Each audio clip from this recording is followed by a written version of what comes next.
Hello everyone, welcome to Chaitanya Learning Point.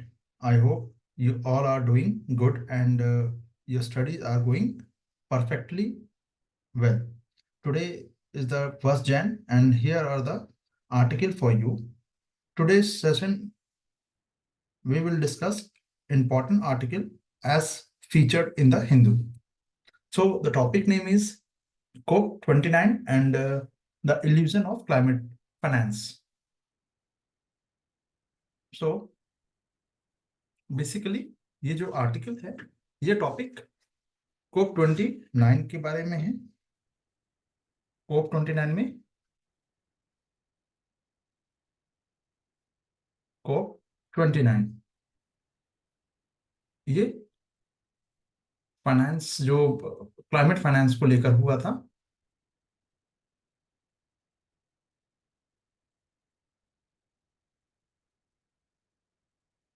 इसको लेकर हुआ था, ठीक है। कहाँ पे? बाकू में, बाकू अजरबैजान में हुआ था, ठीक है। जिसमें क्लाइमेट चेंज को लेकर फाइनेंशियल जो कमिटमेंट्स का एक मुद्दा था। इसका फोकस डेवलप कंट्री और डेवलपिंग कंट्री जो है, डेवलप्ड नेशन एंड डेवलपिंग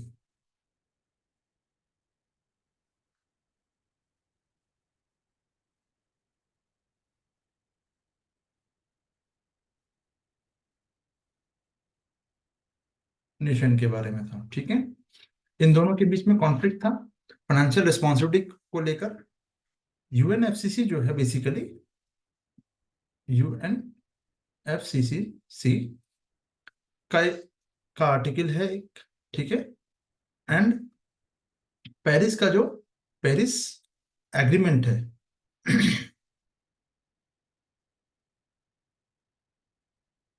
इसके इस दोनों आर्टिकल के अकॉर्डिंग डेवलप कंट्री को, डेवलपिंग नेशन को फाइनेंशियल और टेक्नोलॉजिकल सपोर्ट देना जरूरी है, ठीक है। एज पर ईयर आपको क्या देना है? डेवलप कंट्री देंगे डेवलपिंग कंट्री को पर ईयर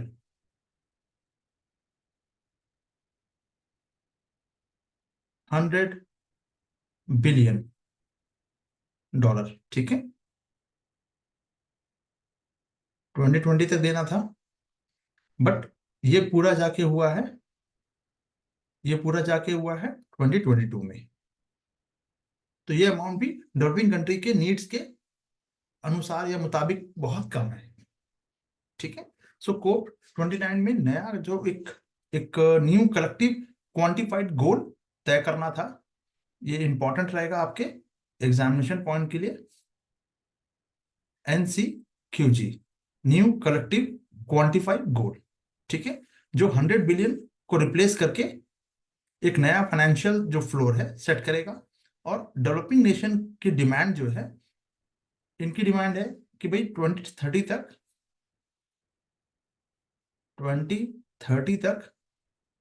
1.3 ट्रिलियन डॉलर जो है ये आपको पे करना है। इनकी रिक्वायरमेंट है। और जबकि डेवलप नेशन जो है ये सिर्फ 300 बिलियन डॉलर ही देना को एग्री कर रहा है, तैयार है। सो अब दोनों के बीच में एक कॉन्फ्लिक्ट तो है ही, ठीक है। सो इंडिया का स्टांस क्या है? इंडिया का स्टांस है कि NCQG का इसने विरोध किया है। क्यों इसका अपोज क्यों किया है? क्योंकि ये कह के कि इस तरीके का को इंडिया को बिना किसी कंसल्ट के किए ही डिसीजन लेना गलत होगा। यानी इंडिया से पूछा ही नहीं गया, उनको शामिल नहीं किया गया इस डिसीजन में, ठीक है। सो इंडिया का मानना है कि क्लाइमेट जो क्राइसिस का जो बर्डन है वो डेवलप नेशन का है, ठीक है। और उन्हें ज्यादा जिम्मेदारी लेनी चाहिए।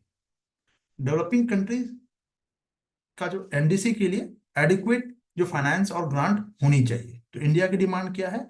इंडिया की डिमांड है NDCS जो है इसके लिए एडिक्वेट फाइनेंस होना चाहिए। एंड द सेकेंड थिंग, और ग्रांट होनी चाहिए, जो कि अभी तक पूरा नहीं हो पा रहा है ठीक है।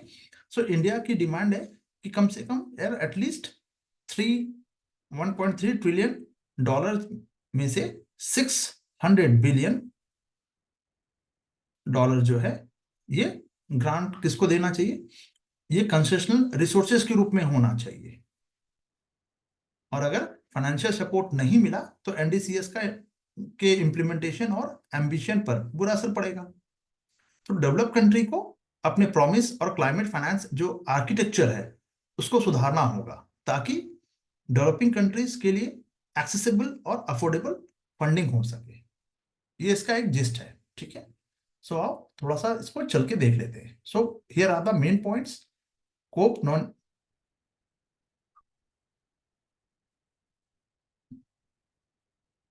कोप 29 कहाँ पे हेल्ड हुआ है, बाकू अजरबैजान में, ठीक है।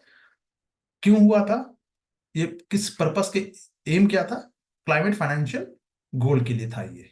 अब इसको रिप्लेस करना है, जो ये पुराना 2009 में सेट किया गया था 100 बिलियन का जो टारगेट था, ठीक है। इस टारगेट को अब रिप्लेस करने की बात कही गई, क्योंकि इसमें डेवलप कंट्री ने क्या दिया है, सिर्फ $100 बिलियन जो है का जो क्लाइमेट फाइनेंस टारगेट दिया है, वो भी 2022 को ही दिया है।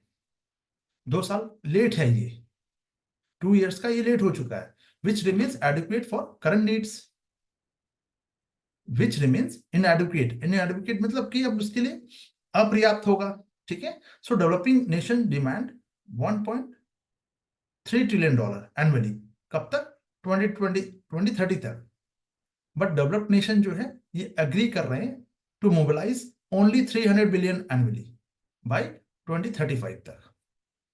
तो रिक्वायरमेंट बहुत ज्यादा है, डिमांड बहुत ज्यादा है, और जो डेवलप कंट्री है वो अब इस पैसे को देने को तैयार नहीं है, जबकि जिम्मेदारी उनकी ज्यादा बनती है। So India reject the new collective जो क्वांटिफाइड गोल था, ठीक है, क्योंकि इसमें इंडिया को शामिल नहीं किया गया बिना उसके कंसल्ट किए। Insufficient funding to meet the climate crisis, जाहिर सी बात है। So the standing committee on finance, इन्होंने एस्टिमेट लगाया है कि फाइनेंशियल जो नीड है डेवलपिंग कंट्री की वो कितनी है, ये इट्स अ 455 to 584 एनुअली, ठीक है। जो काफी ज्यादा है इनकी डिमांड, नीड ज्यादा है, नॉट डिमांड, इट्स इसकी नीड ज्यादा है। So vulnerable group like small island जो डेवलपिंग स्टेट है, एंड लीस्ट डेवलपिंग कंट्रीज, ये दो इनकी रिक्वायरमेंट है। देखो इनकी रिक्वायरमेंट $39 बिलियन की है, और लीस्ट डेवलपिंग कंट्री जो है इनकी $220 बिलियन रिस्पेक्टिवली है, ठीक है। But no allocation floors were set.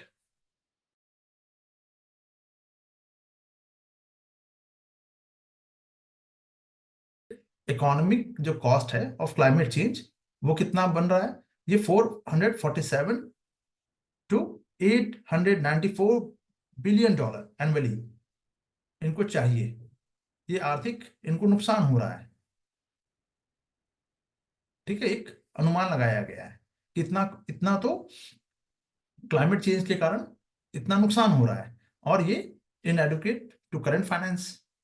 So here are the questions, इस क्वेश्चन को देखो, ठीक है।